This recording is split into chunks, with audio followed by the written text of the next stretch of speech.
So what is it, Rod, that this is about? What's the what? What's the leadership literacies? And what do I need to do as a leader? Well, first of all, leading through what's called the matrix and the hierarchical structure that most organizations have right now, are going to have to move to an environment where hierarchies come and go. Meaning that there's not any value in if there's not value in hierarchies, the hierarchies are going to go. So that's coming.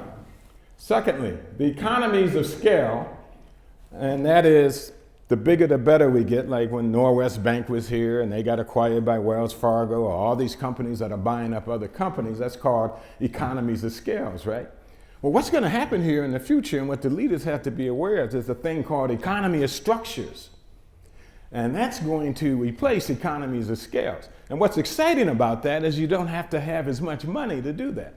Actually, that's the way I've structured my company. Economies of structure, where I bring some of the top talent together and we come together with our structures and we save money and we're able to give value to clients at a lesser amount, which is going to be disruptive to the competition in the marketplace. Leading from the center instead of leading from the edge.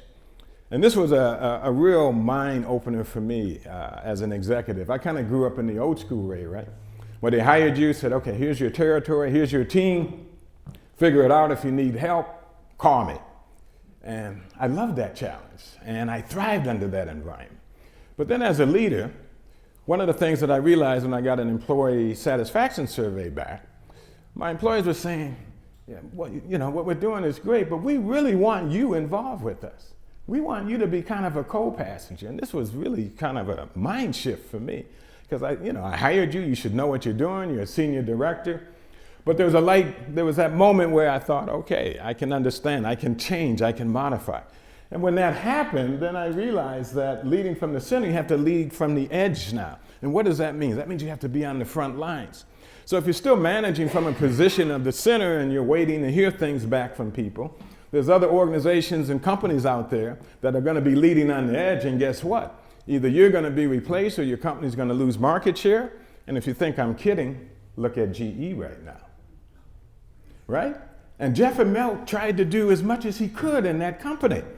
And I love what he did by bringing Eric Ries's book in there, right? MVP, minimum viable product, right?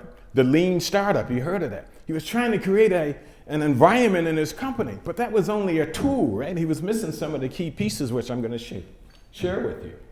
And people always lead organizations, and now you're noticing distributed autonomous organizations. Now this came from the work that Bob Johansson's done. Have anyone followed or read any of his material? Well, I encourage you to read his book. The title of this workshop, the speech that I'm giving, comes from his book. It's a fabulous book. He works for the Institute for the Future, and what they do is focus on 10-year increments of businesses and organizations that are taking place.